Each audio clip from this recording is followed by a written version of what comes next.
Dobro jutro. Dobro jutro, good morning and welcome. Today's topic is Slovenia's position in the global arena.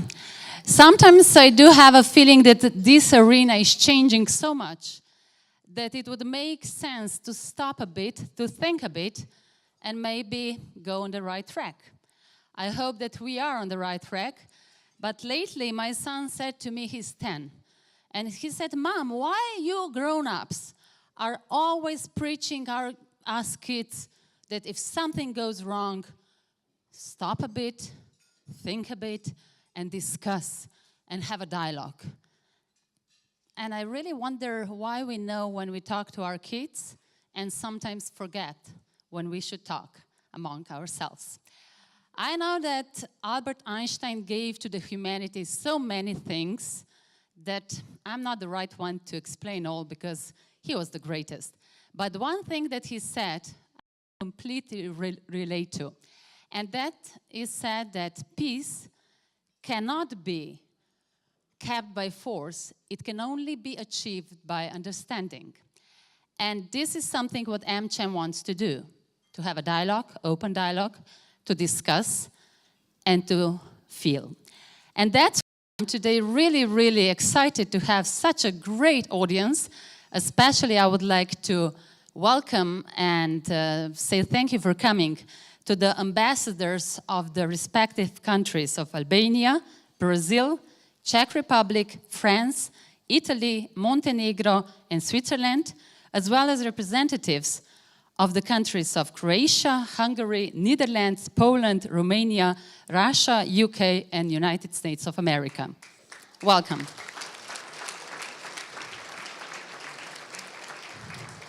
So please do not rush back to offices, though I know we all have a lot to do.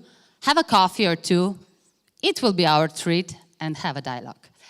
And I would really like to say a big thank you to our partner and sponsor, HPE, operated by Selectium. And that's why I would like to invite Mr. Boštjan Kosi, Director of Sales, Mr. Istok Klančnik, also our Governor and Vice President, is on his way to Dubai, where he'll discuss on a big HPE conference. But Boštjan, it's great to have you here. And I still recall when we had some discussion with Istok, and he said that HPE will shut down the offices in Slovenia. We were really sad at that point, but then with creativity and a lot of dialogue, I guess, you managed to do something completely else. So maybe, Boštjan, it will be interesting to know your journey. Okay, thank you, Aisha. Hello, everybody. Yes, as Aisha said, HPE, as a global corporation, decided to, let's say, modify a little bit the way it approaches markets, especially what they consider still growth markets, and Slovenia was one of them.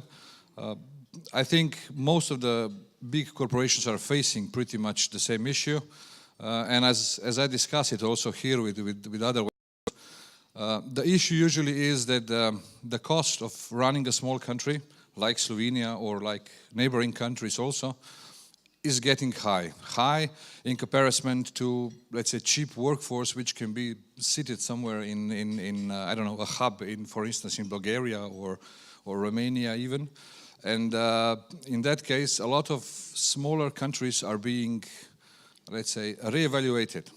If you ask, a lot of big corporations are usually using the local offices to cover multiple countries. So no longer there is just specific market orientation, and this is the way also HPE decided to change a little bit model. The model was, for instance, changed. We are now running the operation exactly in the same number as before, but we are running it locally as an operator, which means that we are basically an outsourced HPE office. And this is currently in Slovenia. I can tell you it is currently going on in other neighboring countries, so the same way.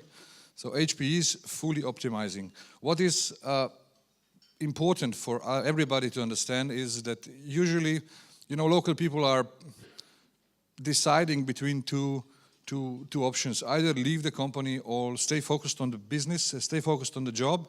And this is what most of us usually do. So people stayed focused on the job, and we just, let's say, transitioned the journey or started the transition to a new company. And now, basically, we are for the 2 years, we are the same company with 27 employees, so no reductions. And since we stayed focused on business, we are running the operation, let's say, very successfully in the region.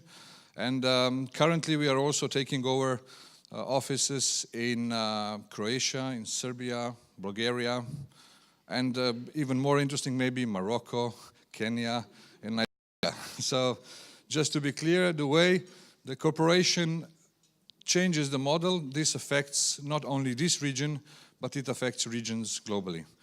But as I said, staying focused helps us to achieve this. Thank you. Thank you, Stan. Thank you so much. So keep focus is the second, dialogue is the first. And talking about focus and dialogue, two will moderate us through today's debate. The first one will be Natasha Briški. Natasha is a strategic communication advisor and social media expert, co-founder of Meta's List and editor-in-chief.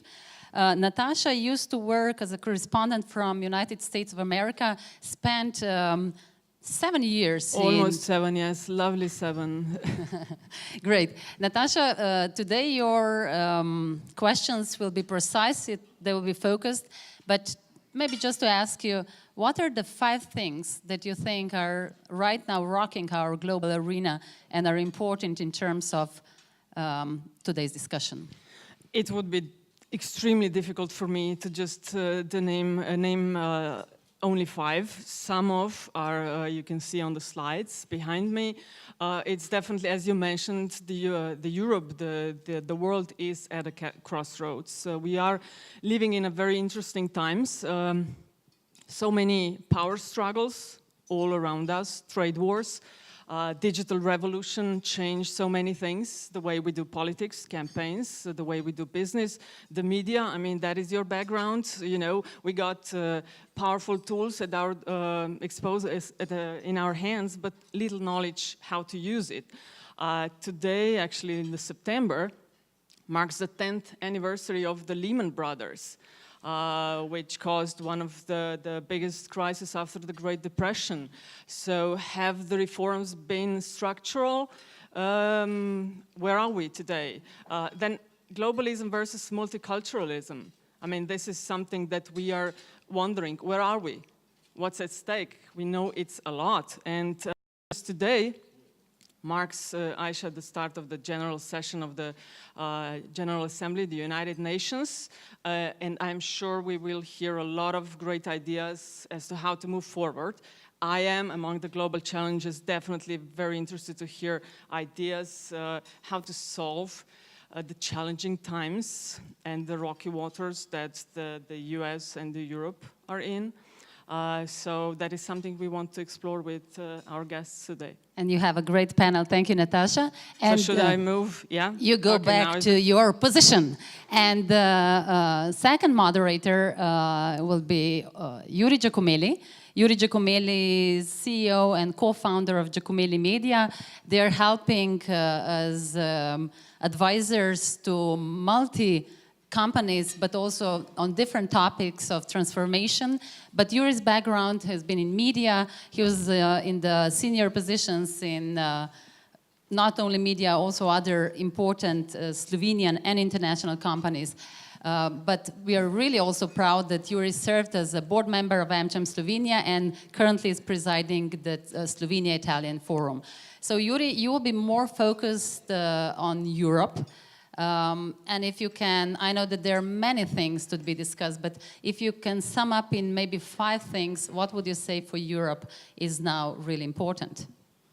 Thank you very much, Aisha, for this flattering introduction, and good morning to everyone.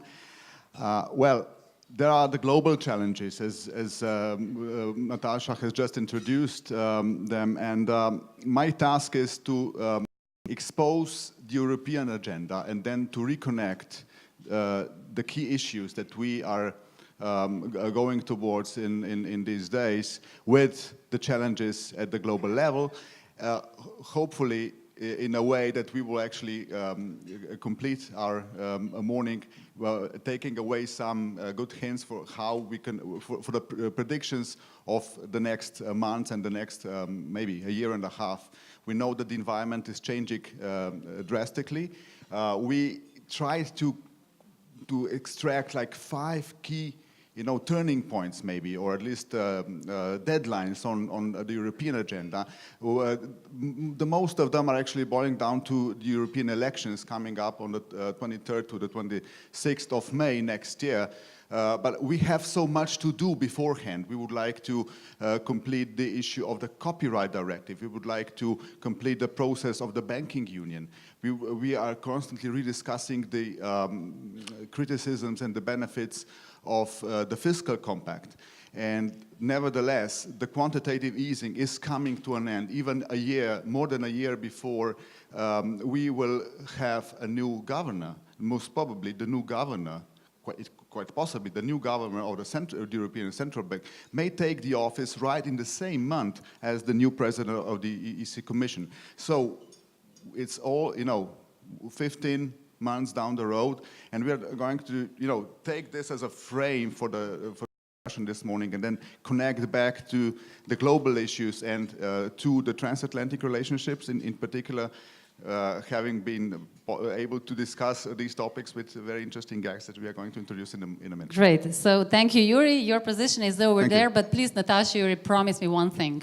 AmCham has optimism and opportunities as a main thing. So we should leave after 1 hour and a half in this matter, okay? Okay, we will definitely try to stick to the schedule. So let's go to our today's panel. With us is Susan Danger, the CEO of the American Chamber of Commerce to the EU, which speaks for American companies committed to Europe on trade, investment and competitiveness issues. Madam Danger was also named by Politico, which is one of the most influential online magazines and papers there are, as one of the top 20 women influencers in Brussels in 2016. Thanks for being with us. That's quite a title also, right? Or Yes, yeah, it is a great title, but I hope I live up to it. So thank you very much for inviting me. I'm delighted to be here. By the way, Aisha, do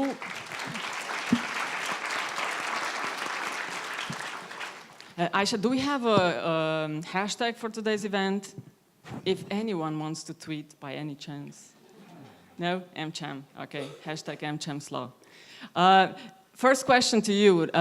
Me and Yuri, we talked a little bit just about what the biggest challenges are, but what do you see in a position that you hold? What do you see as what we should be focused on? Challenge. That's a big question. So again, thank you very much for inviting me here. So you know who I represent, very briefly first. I represent over 150 US companies invested in Europe, and I'm based in Brussels. But those companies are invested throughout Europe, so that just gives you the context of what we might therefore see as the challenges. And certainly sitting in Brussels gives you a different perspective as well. Actually, there are 5 challenges that AmCham EU outlined for this year, and probably they'll be very similar next year. They were sort of similar last year as well. One, which has been put up on the board already, is the future of Europe. That's a big challenge. So the future of Europe is a huge question, but essentially it would cover everything from, indeed, the impending European Parliament elections next May, and then a new commission. That wasn't up there, but a new European Commission and how that is elected, put in place. The reason that's a challenge is because we are not yet sure, with the rise of populism and other external challenges that I'm sure we'll discuss, what sort of composition that European Parliament will have, and that has a huge impact then on what will happen in Brussels. So future of Europe is one. The single market is another challenge. We should not take that for granted. I hope we're going to talk about that here today, why the single market is so important, seamless trade, movement and people and so forth. We have to continue to fly the flag for that and continue to sell why we all benefit from the single market. Thirdly is the EU-UK relationship, which actually, unfortunately, as you can maybe able to hear, I have a British accent. I am British, although became Belgian dual citizen last year as well for obvious reasons. But the EU-UK relationship and the future of that is absolutely important, but not just for the UK. It has huge impacts on every single country of the EU, and I'm not quite sure that that's fully understood yet. Fourthly is the EU-US relationship, which I know we're going to come to. And the fifth challenge actually is skills. Skills and education, not to be forgotten, underpins everything that we do. Thanks so much for now. Thank you, Natasha. I have a pleasure to introduce the next guest, and I would like to invite to the stage the Ambassador of Italy to Slovenia, His Excellency Paolo Trichilo. Ambassador, welcome.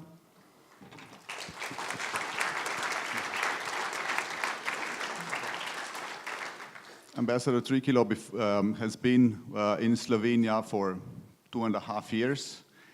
He has served in various international organizations before, including OECD. He was busy with the security issues in different positions, and just before coming to Slovenia, he actually dealt with some social issues in Italy in relation to the Ministry of Labor. So we'll have a lot to discuss today. But let me take it. I mean, let's go from the very other side. Let's take it from the bilateral relations, Ambassador. Especially from the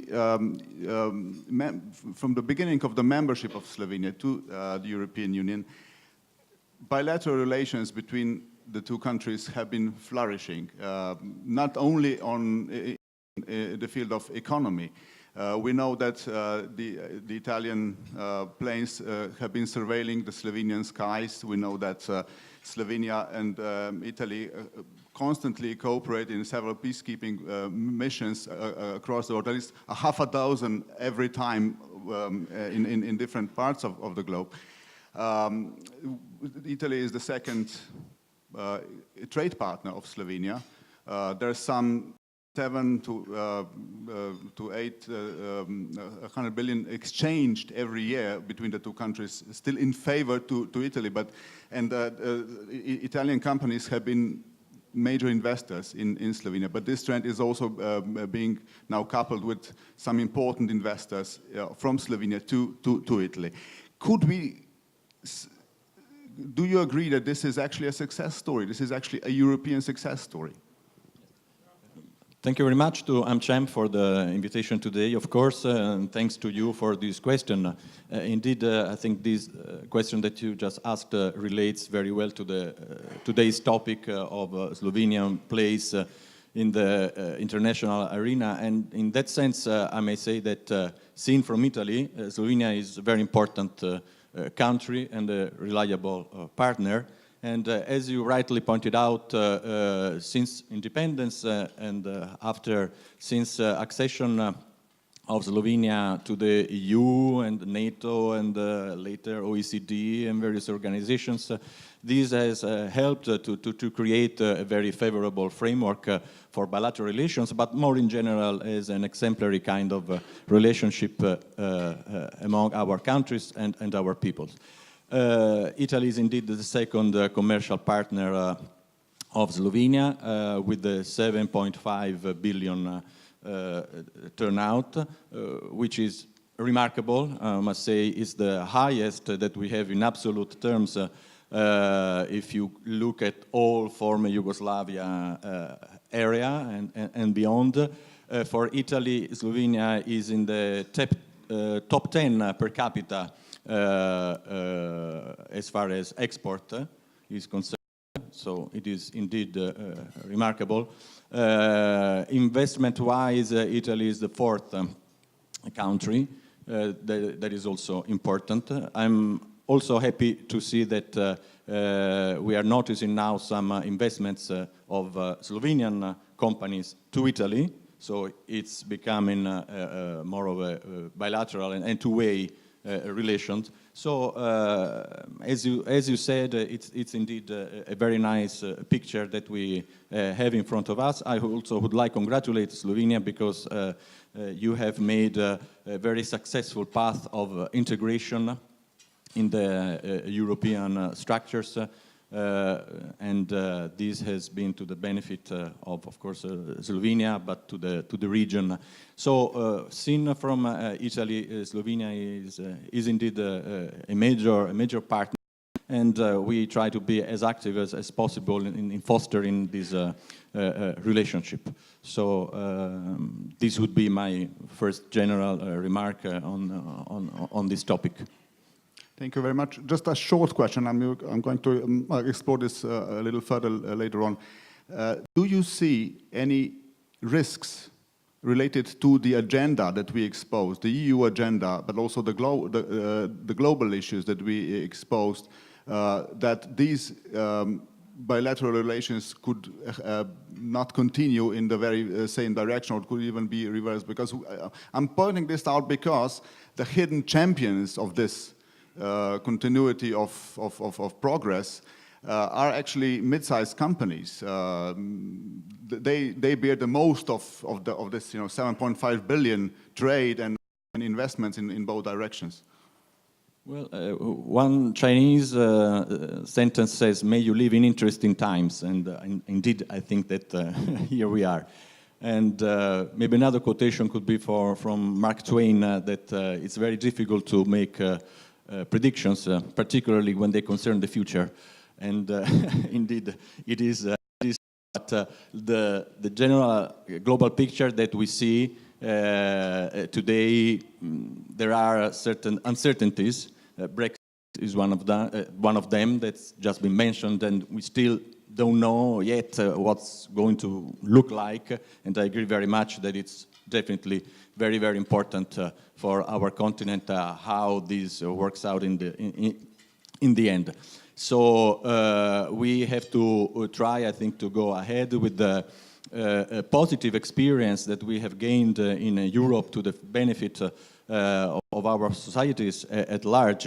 But it's an EU that has to deliver, has to give concrete results, as it's been the case in the past, maybe less so in the last a few years. It's been mentioned, the economic crisis, migration issues.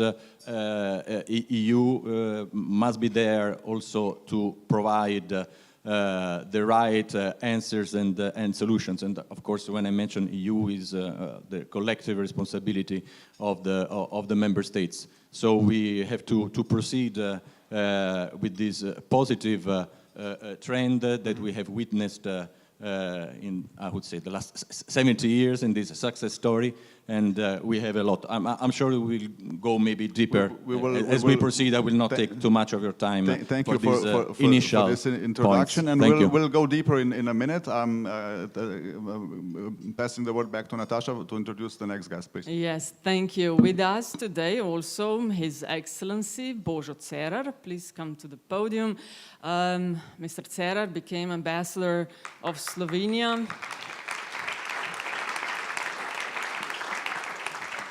Mr. Cerar became Ambassador of Slovenia to the United States in 2013, having previously served as State Secretary in the Ministry of Foreign Affairs in Ljubljana. He's retired now, but has also held other positions. He was Slovenia's permanent representative to NATO, ambassador to Poland, ambassador to Canada, and having also served various positions in the Ministry of Foreign Affairs.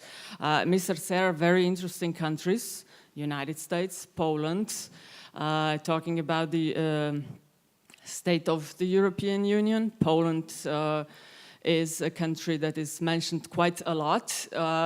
Also the NATO. There are floating ideas in Slovenia by some of having a referendum of Slovenia remaining a member of NATO or not. But what would you say? You've served, you have 40 years of service under your belt. What would you say are the challenges that maybe Slovenia should be focused on, and the rest of the world as well? Thank you very much.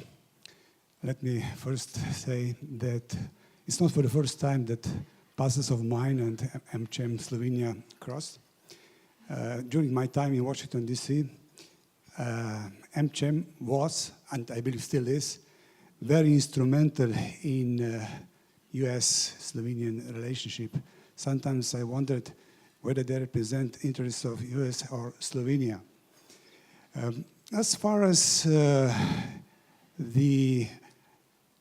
because I stopped my career, in fact, in Washington, D.C., let me first say a few words about this relationship that I mentioned, Slovenian US relationship. When in active service, I would say that the relationship is very good, if not excellent. I'm not in active service anymore, so I can On a speak. scale from 1 to 10, we would be where? Right now, I would say -7 + 6. Okay, we passed the exam. Yeah. Well, you know, unfortunately, I can say that for the last few years, or maybe even more than few years, we somehow neglected our relationship with a partner, which in fact is strategic partner. US is strategic partner. And unfortunately, as I said, for the last 2 years, I have noticed, believe me, very, very much so, that this syndrome of non-alignment somehow prevailed in our foreign policy attitude. But of course, we are not non-aligned country anymore. We are a member of the European Union, we are a member of NATO, and if I put it a bit more rudely, simply, we are a member of the West. And of course, we should behave like this. I'm not saying that we could not find a niche in this framework that I mentioned, but in general, as I said, we are what we are, and we should behave like this. Unfortunately, in the last few years, somehow we didn't keep our word. We didn't, how to say, fulfill our obligation accepted. We neglected at the same time our obligations in the NATO. You mentioned that I served in Brussels in NATO. In fact, not just that percentage devoted to the defense issues was rather meager, one of the lowest among the member countries. Our army was, how to say, a few times in a row evaluated negatively. So in that sense, you can believe that our shares in Washington D.C.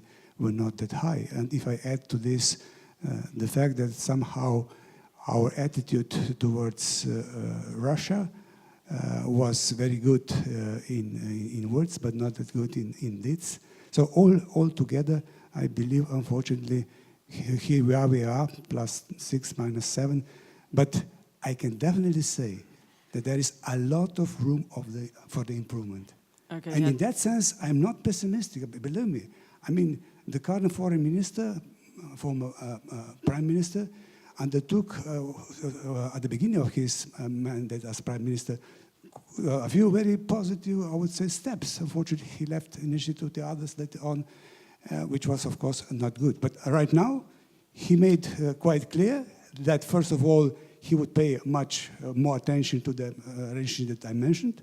He has rather good 2 state secretaries, well acquainted with the United States, and Ambassador Krka, my predecessor in Washington, D.C., is, how to say, foreign policy advisor of the Prime Minister. So as I said, let's wait and see, but I'm not necessarily pessimistic. In fact, I'm, for the time being, quite optimistic that things will change. Sorry, I have... So glass is, no, it's okay. So glass is half full at the moment. Yeah. Okay, we'll explore a bit more that question and see, so you could elaborate a little bit more on that. Thank you. Thank you. Our last guest is Mr. Matteo Bell, the Associate Professor of European Law at the Graduate School of Government and European Studies here in Slovenia. Mr. Bell, please take the floor. Mr. Bell is specialized in the fields of the European law, constitutional law, and legal theory, and at the same time, he's also the Associate Professor of the European Law at the European Faculty of Law at Humboldt in Berlin. There's going to be a short question, but let me tell you in advance, we agreed with Mr. Aubel that we will try to speculate a little bit, okay? But that'll come next. So my first question is, we exposed, the agenda, the global agenda, the European agenda. Do you agree that these are the key topics at the moment? Or would you add a topic or remove some of them? Well, first of all, a very good morning to everyone. Thank you very much to the organizers for inviting me here. It's a great pleasure to be here. Thanks for the question. Having a privilege of being an academic, having a little bit of distance from the actual problems out there and having this kind of a bird-eye view, as it were, I'd rather argue that what is missing on the slides where you mentioned those 5 points that are affecting the European Union is even a bigger picture. On my reading, what we see now on a global level is a major decline of constitutional democracy. A major decline of constitutional democracy and decline of liberal intergovernmentalism in the world. Multilateralism, cooperation. At the same time, what we are witnessing is a rise in old and new authoritarianisms. And these new and old authoritarianisms, they're using and abusing, indeed exploiting the uncertainty created by globalization, by the digital revolution that was mentioned before, by the existential concerns of the common people that have been produced by the crisis in the last 10 years, by unequal distribution around the world. So there's a lot of uncertainty among us, not so much in the West, but also in the West. And this uncertainty, I believe, has been abused by certain kind of politicians, the same kinds that we already witnessed in the history. So I think that's the bigger picture. And what's going on in the European Union is just a reflection of that to a certain extent. So when you mention the challenge of appointing a new commission, electing the new European Parliament, adoption of the EU directive, I think this is really scratching on the surface. We can afford this now because times that we are living in are good times. I mean, it's great period of economic prosperity. And this great period of economic prosperity has created sort of an illusion in which we have lost sight that the European Union is actually in an existential crisis. We have lived through the chain of crises since 2005. First, the constitutional crisis, the political crisis, the financial crisis, the economic crisis. The economic crisis created the political crisis, the rise of populism, the decline of the rule of law, the security crisis, the defense crisis, and again, the political crisis. None of that has been properly solved. None of that has been properly solved, and I think Natasha was right in pointing out that no major structural steps have been taken. So all that is left dormant. And when the next economic crisis strikes, and this will probably happen, I think the havoc will be much bigger than before. So there's much in front of us that we have to not fear, right? But that we have to anticipate in order to tackle it accordingly. Thank you. Thank you for this ambitious introduction. Back to Natasha. Yes, thank you. Will be interesting to hear that from the business side as well. So with us today is also Mr. Walter Leban. Walter Leban is a member of the Board of Directors, Collector Group. Please come to the podium. So Board of Directors, Collector Group, and Collector is a company that boasts tradition in highly specialized industrial production. Collector evolved into a global company with a seat in Slovenia and a widespread net of almost 30 companies and subsidiaries in Europe, in the USA, and the Asia. So you are part of a global company. When you go to bed at night, what is that you worry the most? Business-wise, collector-wise, future of the world-wise? Good morning to all of you, and thank you, AmCham, to inviting me. Let me start with the business-wise.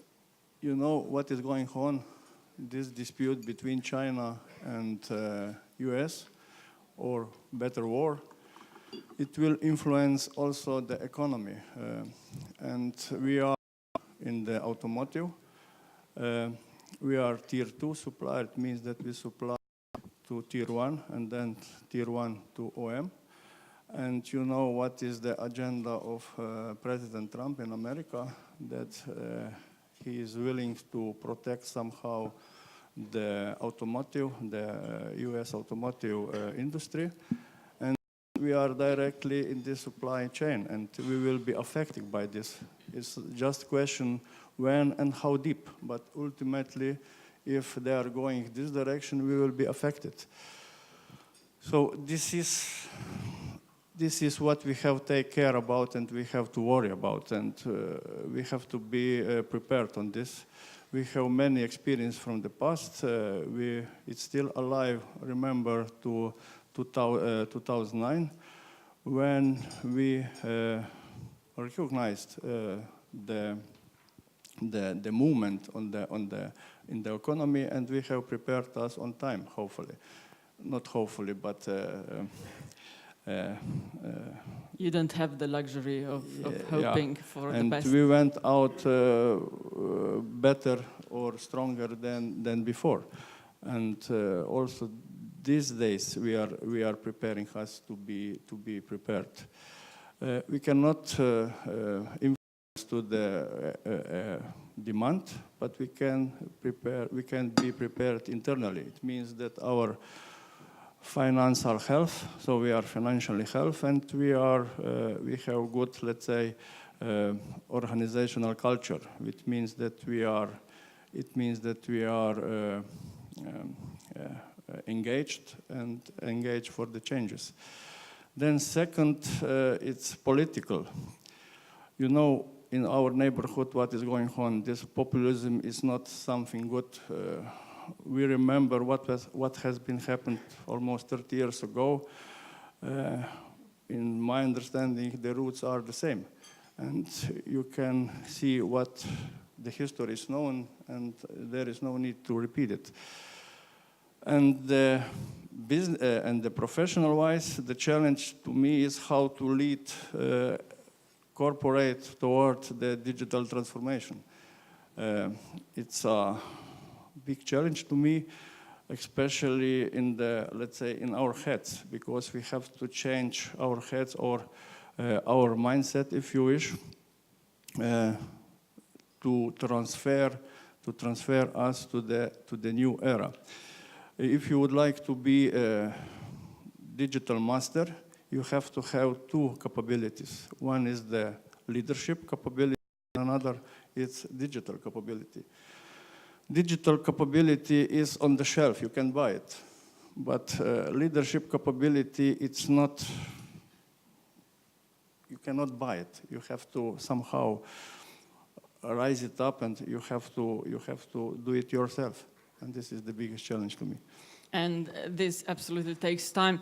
So we have opened many questions. We thought we're going to have about 20-25 minutes to provide answers. We're going to have to be a bit more faster. I do apologize in advance for that, but I'm sure we will provide some valuable answers to the biggest challenges ahead of the world, Europe and Slovenia. I want to start with you, Madam Danger. Transatlantic relations, where are we and why it's not a top 10?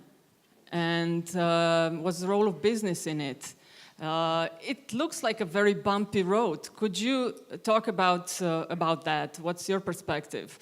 Is the state of the transatlantic relations, you would say, has it been better? There were times, right? I think we should do a poll in the room and have a show of hands to see what everybody thinks on that. I'm not sure if it's in the number 10 or not. I'm not sure where that comes from, but I think transatlantic relations should be up there in the number 10. So just a quick overview, a bit of context, I think, importantly, is that some of this is about the messaging that we give. So I would actually just like to tell you the messaging that we give about transatlantic relations that we all need to give. Transatlantic relations, and you've got the economic relations, are still very good. So actually, maybe I'll start off with that and say we need to still go around as business saying that economic relations are good. The relationship that we have across the Atlantic is the largest in the world. It's a third of global GDP, and that has not changed. And I'm aware more than anyone here sitting in Brussels, this sense of doom and gloom about everything, and I'm not saying that's wrong. However, I think what can we do? Well, we have a role to make sure we still go around talking about how important the relationship is and how actually the economics are still really good. 15 million jobs are supported by the EU-US relationship on both sides of the Atlantic. That's 4.5 million jobs in the EU alone. And I've got the figures for Slovenia somewhere, but I'm sure my guests, the others here, know that better than I. So it's not that it's bad, but we're going through very turbulent times. So a bit of potted history, it's true to say that in November 2016, everyone was a little bit shocked. We've lived a rather turbulent year in 2017. And up until pre-summer in June, it was not looking good, I have to say, in terms of what the current US administration was imposing on us with regard to tariffs on steel and aluminium and the still outlying threat on automotive. So that is not good. I would say, however, that since the July meeting of President Trump, things seem to be stabilizing out a little bit. Some of you may be aware that just last week, Monday, the USTR Lighthizer met with Commissioner Malmström in Brussels to come out with a statement about how we can now move forward on trade talks. So from our perspective as business, we're seeing this as positive. There is still a huge air of uncertainty, don't get me wrong. We're aware that anything can change. We know that. That's the environment in the US at the present. However, I think we have to try now and also give the message, which is our view, let's work towards a positive agenda. I mean, it's to the point, I think, that's been made a little bit up here on the panel. We've got to do something about it. There is no point. We can all sit here and talk about it and say, oh, isn't this terrible? But we've actually got to do something about it. So it's all about... And what can businesses do about it? Business needs to speak out. I think we need to change a mindset. That word's been used. I'm a strong believer in mindset change. Business needs to change a mindset and stop being complacent about everything that's been happening for the last years. They've been very complacent, and they don't speak out enough. You asked about TTIP earlier. If we go back to TTIP, business did not speak out. It started speaking out, but much too late. Maybe I should get a bit passionate as well. It spoke out much too late. It assumed that here we go, a trade agreement, trade investment agreement like any other, and it's going to happen. It's going to be easy. No, it's not easy. All the big global challenges that have been mentioned here were out there in the background. Globalization. No one out there understands the benefits of trade. Growing inequality. This was all out there, and business just took it for granted. Didn't just like to ignore it, say that's not our problem. I think that the difference now is it is the problem of business as well. And whether business likes it or not, business maybe has to start talking out a little bit more about values as well, whether it's not political, but liberal values, values of rule of law, fair trade, multilateralism. They have to start talking out more about that and why everyone benefits from that. Unless we do that, I'm not sure there is going to be much change. I'd also say that one thing business can concretely do is for those at the top level of business to speak out. One of my FAQs, frequently asked questions for non-mother tongue English, is why aren't the CEOs speaking out? I don't know how many times I'm asked that, and I've asked our own CEOs, can you speak out? There is a sense of fear, there's a sense of being scared. I'm fully aware of the impact on shareholders, but at some point, if business does not speak out, then nothing's going to happen. What do you mean by speaking out? Should they need to speak out for their principles and what they believe in and what needs to change. If they see something that they don't like, they need to speak out about it, and they're not speaking out, they're hiding. You could argue at the moment that business is being quite quiet in many areas. Again, it could be for political reasons, it could be for shareholder reasons, but at some point, business has to do things differently. And if I may, one thing, perhaps, this is CEOs speaking out and saying, this is not good for business, as simple as that. Some are doing it. The other thing that business can concretely do is start coming out with stories.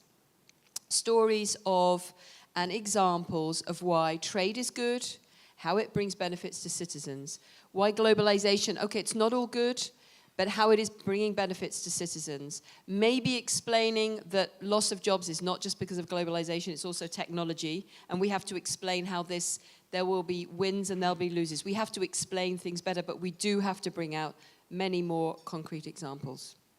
Your Excellency Cerar, you raised your hand. If you can take a microphone, please. Thank you. Sorry.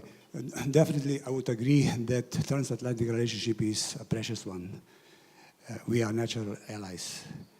Our values, interests, more or less overlap. But nevertheless, to say that the relationship right now is very good, I believe we should be aware that nevertheless there are some differences of views on trade, on Iran, on climate, sometimes on Russia. So just how to say, to balance it, that there are definitely difficulties that we should overcome, and the effort is needed on both sides of the Atlantic. Could I just clarify that I didn't say it was good? I said if we go around saying it's really bad, this is not helping. We have to do so I don't disagree. The relationship's going through troubled times still, but there are positive signs, and we have to try to play a part in making it more positive. I will continue here with Mr. Cerar. You spent years in the US between 2013 and 2017. I lived in Washington, D.C. between 2003 and 2010, so almost 10 years earlier. And what I noticed going to various think tanks was one thing. The EU was not invited at the table anymore. It seemed everything was focused to the so-called Asian tigers. It's been debated, the US, China, the US, India, businesses, technology. How did you see that? More or less much the same. Definitely this current relationship has not been born with the accession of Trump to US presidency. In fact, even during Obama's time, I definitely this how to say, attitude of Obama towards European free riders. So there was this, how to say, difference of opinion as far as the burden sharing is concerned, as far as security is concerned, I mean NATO, and more broadly, as far as the contribution of both sides of the Atlantic to the maintenance of international liberal order. So there were definitely differences on the horizon, even some 10 years ago. I remember vividly listening to Robert Gates, U.S. Secretary of Defense in Brussels in June 2011, when he said, well, beware, the time is coming when the future U.S. leaders will not be that, how to say, benevolent to this, how to say, issue of burden sharing between U.S. and Europe, which I believe was changed, this attitude, after the end of the Cold War. So the fact of this difference of opinion on burden sharing, on Russia, the fact that China has been rising, the fact that the opinion in the US prevails that that one who will control, who will prevail in Pacific, will prevail in the future world, were all causes for this, how to say, cooling of the relationship. If memory serves me well, the last proper meeting on the highest level between Slovenia and the US has been in 2006. It's been Bush-Janša meeting. We had one in 2011, but that was primarily with Vice President Biden, and until 2 days before the meeting, we didn't know if Obama will participate. And that brings me to the column that Mr. Aubel wrote. I think it was published yesterday. We are debating about the Slovenia in the world. And Mr. Aubel wrote a column that, let me see. Yeah, Slovenia in a global arena. I think you titled it like "The whole world is against us." What did you mean? Could you just, in a couple of words, sentences, explain to those who haven't read it what you did? Let me remember what I meant by that. Essentially, Slovenia has traditionally been portrayed as a good disciple, right? He was a good pupil in a classroom and admired by everyone, and we have had allies everywhere. This has changed in the last several years, and in so doing, also the Slovenian attitude, especially the attitude of Slovenian politicians, Slovenian stakeholders, but also the media, has changed towards the international community. And especially when it touches on the thorny issue of Croatia, we now started, I mean the general, the politicians and the public sphere, keeps blaming now the international community, especially the European Commission, for all the problems, on my reading, we have caused ourselves. And why has this happened? Why is Slovenia, as I argue in this column, incrementally more and more isolated on the international plane? I believe because we have been immensely weakened internally. As I see the development of Slovenian politics, at least in the last 10 years, we have witnessed an implosion of the Slovenian political spectrum. At least we should have realized that we have no professional political class. We should realize that our institutions here in Slovenia have been extremely weakened. I've spoken somewhere else about the institutional decay. And once you have weak institutions, once you are without a professional political class, it is very hard to be creative, to produce ideas with which you could impact beyond the national frontier. And I think this is what is happening while the world is becoming more and more closely connected, while international and transnational political alliances matter a lot. We don't even have proper political parties in Slovenia, let alone robust political connections across Europe. And this explains the weakening of our international positioning and incremental retreat in what I call petty provincialism. Being self-satisfied in this beautiful country under the Alps, while, we've been weakened beyond in our international relations. And I think the homework has to be done at home. It wouldn't be a problem. There's another problem here if Slovenia was an economy which would be a robustly private economy. The problem is that this weak political class, imploded political class, is also governing more than half of the national economy. And this exacerbates our problems further. I can see you entering politics in a year or two. Myself? Yeah. No, I said I'm an academic. I have a privilege of criticizing this, and I think it would be pretty much inappropriate. What really would need to be done, looking at the role models around the world, this country would need to seriously investing into a robust political class. We are investing in professional sportsmen. We are the businesses investing in professional people, in their professionals, in officials, CEOs, while our political class has imploded. And these people are responsible for the state as a whole. And I think here the work needs to get started. Yeah, so you write about how preoccupied Slovenia is with itself. And Mr. Levan, you work in a global company, for a global company. You're sort of surrounded with trade wars. There is life for you, for Collector, beyond the borders of Slovenia. How does a company like that survive in the environment there is today?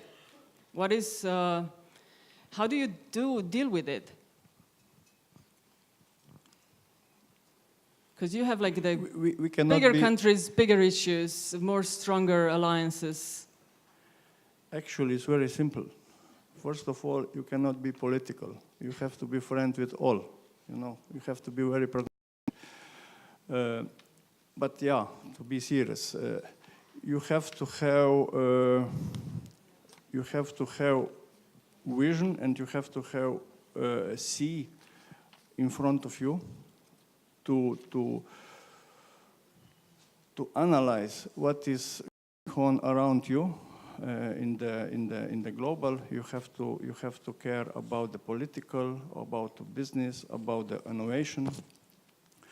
And you have to be there. You have to be courageous. 30 years ago, we have been a small company with 20 million turnover. In not 30, 20 years, 1994. So in 24 hours, 24 or 25 years, we became 800 million company. And we did with waves. In the first wave, we went international. we were part of the small, let's say, small market, and this was too small, and we have to have abroad, we have to have international. And it was not enough. We in our niche, we are the niche producer, niche supplier. And in our niches, we became #1, and it was not enough. Therefore, we have to go diversify us, and we went from the automotive also to the other industries. Today, we are beside automotive. We are also in the energetic and in the civil engineering. And two industries represent half of our turnover. So how it's possible to do this? It's with this that we have very good leadership. We daily, let's say, arguing against each other about the vision, about the future. We are. You have to be change manager. We are analyzing the mega trends, and recently, or not recently, a few years ago, we recognized digitalization. It's a mega trend, which affects all the other mega trends. And we said this is also opportunity for us, and we are going now this direction. And we believe that we are in several years. We become a significant player also in this business, in this industry. So it's difficult to say.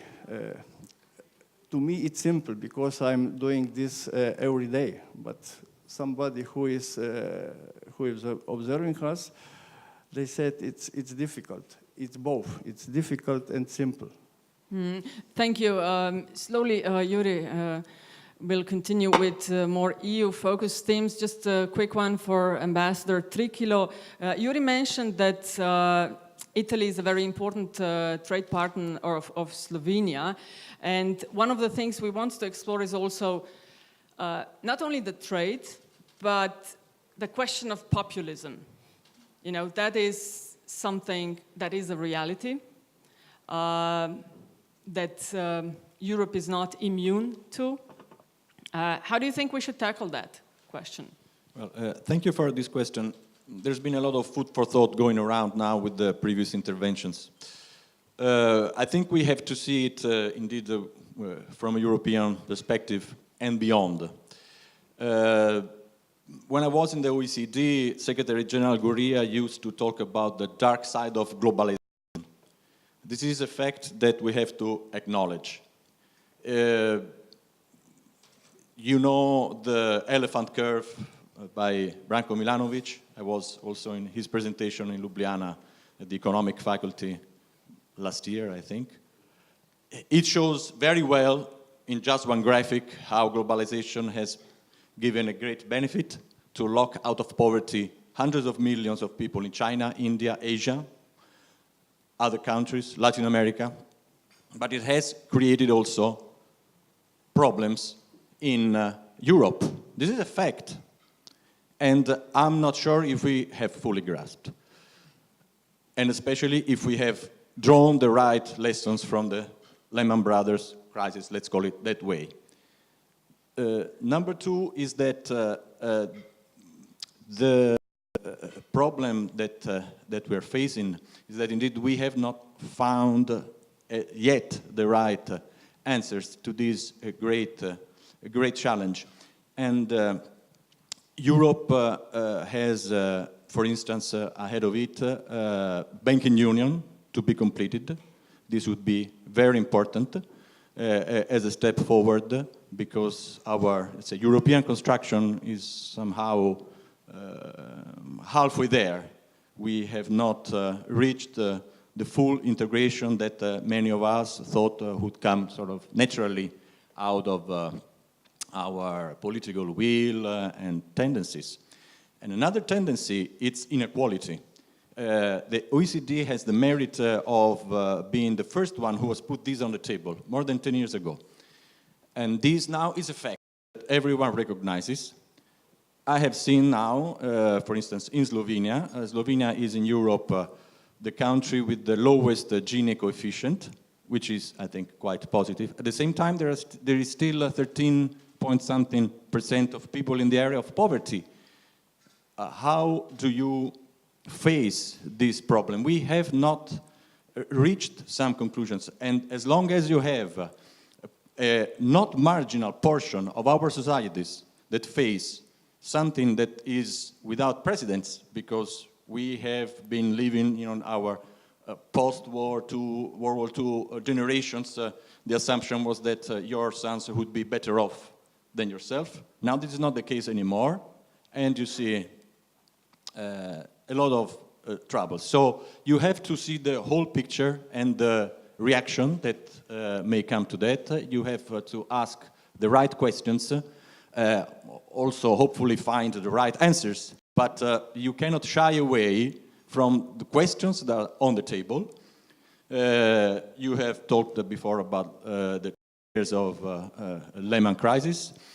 Martin Wolf on the Financial Times just a few days ago wrote why so little has changed since then. No structural questions have been addressed. The problems are still there, and then you cannot, be surprised if you have new tendencies in Europe. Migration is, if not the number one, at least in the top 3 problems in all European elections, from Sweden to Italy to everywhere. For sure, seeing it from Italy and I would say from southern countries of Europe, this is definitely a European problem. But for many years, it's been sort of, you just look the other way, and it does not concern us. Now, in the last 2-3 years, the rhetoric has changed. Everyone says, this is a problem. Yes, it's true. Italy, Spain, Greece have a problem. We must do something about it. But then, where are the concrete results? What kind of mechanisms we have put in place at European level? And Europe cannot be, sort of absent or absent-minded when it comes to these huge problems. So, economic crisis that has had a very strong impact at different levels in different countries, but for sure it's been there. We have all gone through that. And migration, a new big challenge, and the answers and the solutions are not there yet. So it's obvious that the landscape, also in political terms, is changing, and we will see the next European elections what it's going to be like. But I mean, you cannot, be surprised if there are new phenomena in front of you when you have to deal with such huge crisis, unprecedented and unheard of in our decades of a history of, let's say, full success. And I also would like to mention that one of the keys to the success of Europe has been the social model. That was something that has made Europe different than United States and other parts of the world, the social model. So when you put this in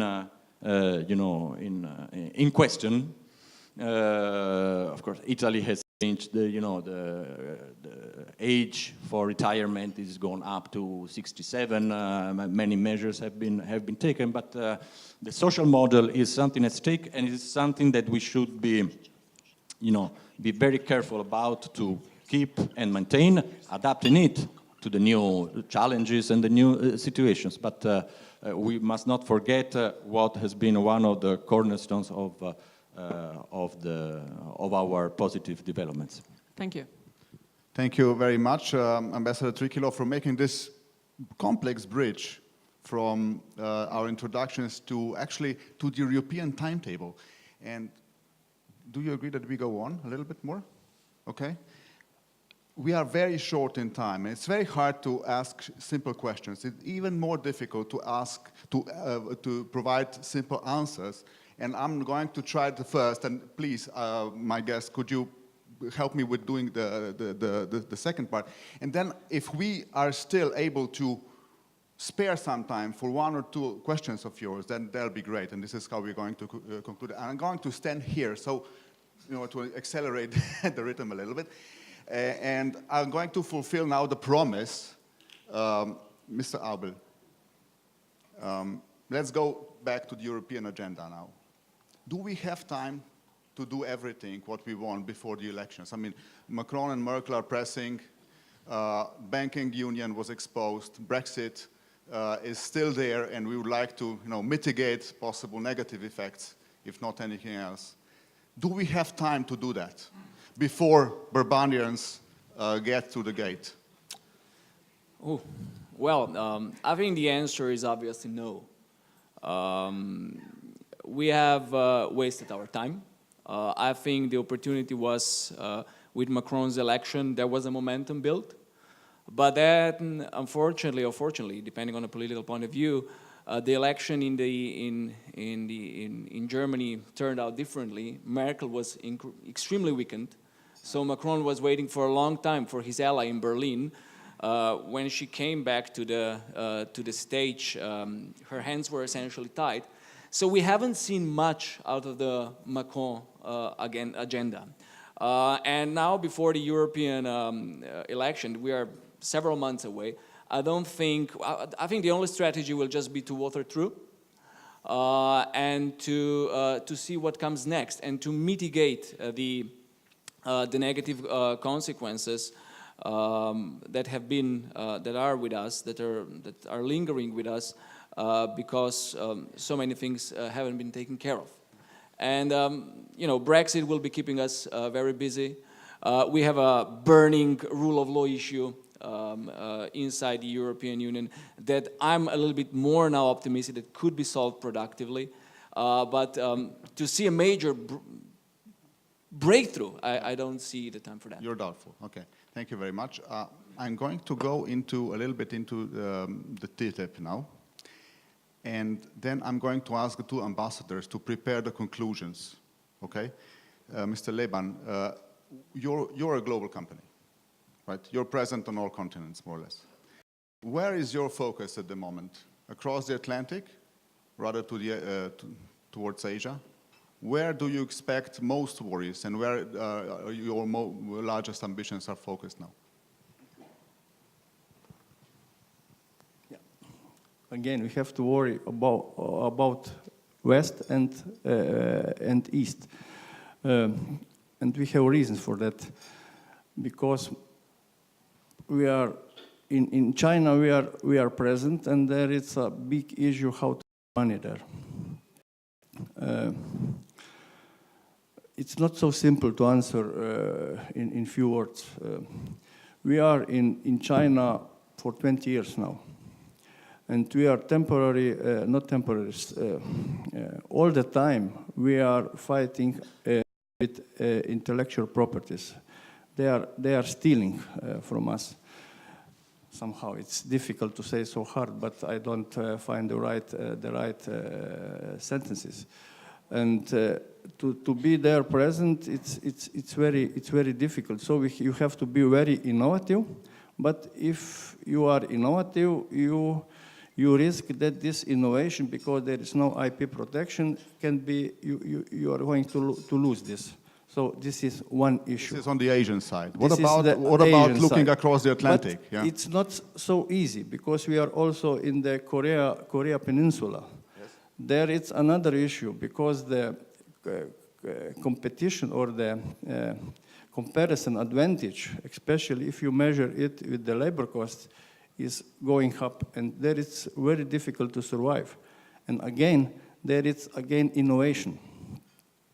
But there is easier because there is democracy, there is IP protection, etc. But if you go to the West, you know what is going on now. It's a very uncertain environment, and we don't know what is going to happen between US and Mexico. Okay. Could a new agreement, could a trade agreement actually mitigate these uncertainties? It will help. It would help, especially when there are trade wars around. Yes, yeah, of course. It would help. Okay, In our opinion. There were times of TTIP, right? And then this process was interrupted. What can we learn? What can we learn from that? And is this actually already an outdated draft? Would it be useful and possible to redraft a new agreement for these new times ahead? What can we learn from TTIP? We have to take into account what the people think. A load of elements have been raised here. Let's not forget that we need to bring people along with us, and then it raises the whole issue of inequality that we just covered. That would be the first learning point. The first learning point is people, don't assume. So you've got to communicate better, and it's not just about communication, you've got to engage with people better on the benefits of trade, the benefits of globalization, and what it brings to them, and then show that you're actually doing something about it. What we can also learn, perhaps more from the point of view of making an agreement, is that we were all into fully ambitious, it's got to be a complete agreement. That did not work. It is huge. We now have to change our mindset, which has already happened last week, and both sides are now saying, let's at least try, not even a sectoral approach, a piecemeal approach. Let's get a few wins happening. We tried that before. I think that we would say that is now the approach to take. Slowly show progress and get some wins there. To your is the agreement dead? There was a lot of good work that was done on TTIP. It's just in the cupboard or the freezer, whatever you like to call it. You just take some out, you defrost some, and you slowly make progress on those where we had already made a lot of progress. For example, they're talking now, for those of you who haven't heard, on medical devices, pharma, and chemicals are the three areas that they're now going to be focused on. I do think, I would like to make the point on the TTIP, whatever it is, this is absolutely important for the EU and the US to work together. Whatever we may think politically, as someone said, this is not about politics. Try and forget the politics. Let's move forward on this. We need to work together towards China as well. The EU and the US, let's not forget, we have a lot in common exactly about unfair trade practices in China, and the EU and the US can work together to make progress in that area. So it's all part of the same. I think the other point, I'm getting a lot in because I realize I've only got like 10 seconds left, is just on standards. We need to work together on TTIP to set the standards. We've got to recognize that if we don't set the standards, then China will set the standards. So it's getting more and more of that messaging out. And maybe if I may, one final point, which I think is fairly relevant, is that Europe does need to get its act in order as well. If we can sit here complaining about transatlantic relations, why do we think that, unfortunately, President Trump and his White House potentially don't want to work with the EU, which is not the case, but they have a bad impression of the EU because from the other side of the Atlantic, it looks dysfunctional. It looks like it's not working. And in many places, it is not working. And some countries are in disorder. So we need to get our own act. We need to get our own house in order. Actually, I would like to say that, in fact, on that front, even though we think they don't want to work with us, the US government have been across to Europe more times in the last 18 months than the Obama administration did in 6 years. And this is not a political statement. So I think there's more there. If you go over to DC, which we do on a regular basis, and you talk to those in Washington behind the scenes, they are totally committed to the EU-US relationship. So let's not forget that. In your view, what would be the right timing to start to actually accelerate this process once more, before or after the elections? And could such an agreement, even though we consider it a trade agreement, could such an agreement also the resources side? I'm tapping a little bit into the climate stuff and. Climate I won't touch on, but just on the trade side, it's starting now. Just so you know, we're talking now in Brussels right now, and Malmström's in New York right now. So the feeling and the timeline is it has to be started now. We can't go into this normal frozen, we need a 6-month timeline and a 12-month timeline. Time is actually running out. So I believe you will see progress now. I know from the US administration's point of view is they need to see wins, and again, this is not a political statement, but I know, because I've been told that, the president wants to see wins. If he sees wins, then it's more likely that we can make more progress on other areas. So it's the piecemeal approach, but we do need to start now. Thank you. I'm going to ask the Ambassador Trikilo what Europe has to deliver, because at the beginning he said, Europe has to deliver So let's start the conclusions by Bell and Ambassador Krka, what Slovenia can do to be a stronger speaking partner. But before we go to that, is there a question from the audience? Is there a burning question from the audience? No burning questions. Then we can go into the conclusions. Okay, thank you. Ambassador, please. Much of the agenda is already there on the table, so we don't have to sort of invent, the issues that we know. The problem is to find the political will and the consensus to find good solutions. Hopefully, I would say that the sooner the better, because they also have an impact in the next European elections. So banking union is definitely an unfinished business. Just I think yesterday France reiterated this point, putting it on the table again. It's quite important. Migration also, it's, as I have said, we have passed from a stage of denial to a stage of awareness, but that's not enough. It's not only the words of recognition that will save us, so we need to find a serious mechanism, because these people are definitely coming to Europe, are not coming to the immediate shores of the Mediterranean, because they want to be just in Catania or Valencia or Athens.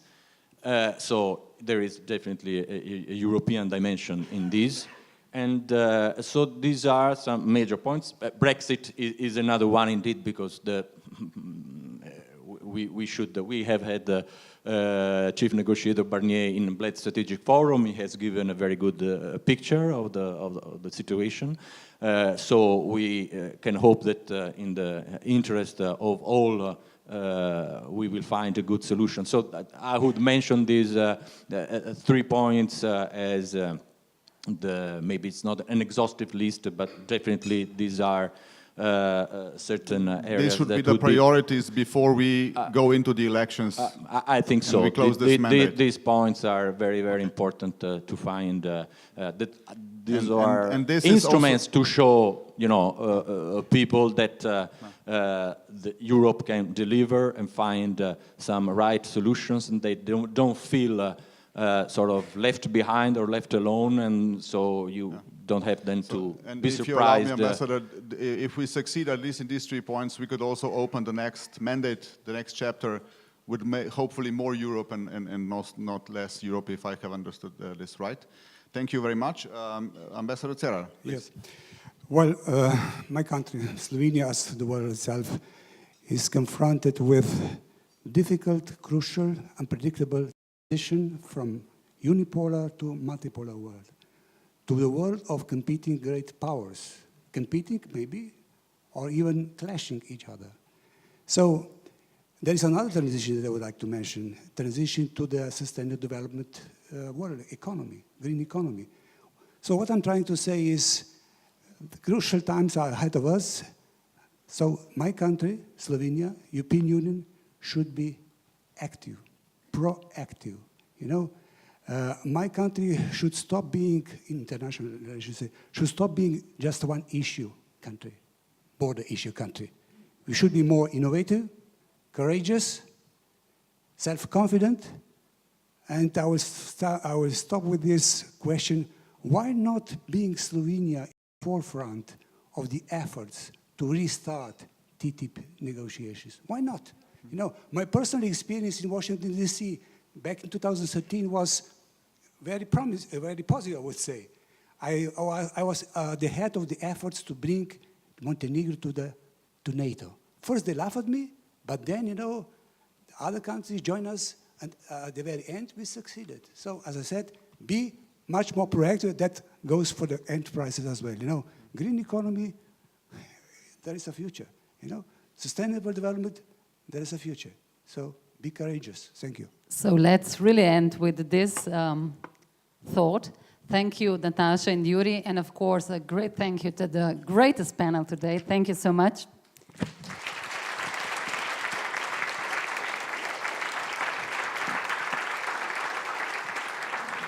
So let me just finish by saying, let's not forget, let's speak up, let's not be bystanders as a country, or as enterprises, or as a people. Thank you so much, and hope to see you on the next AmCham Business Breakfast. The topic will be talents, skills, which is for sure important for all of us, on the 18th of October. Looking forward to the conference that we are also co-organizing with the Faculty of Economics, Talent Matters. So for that, let's speak up. Thank you.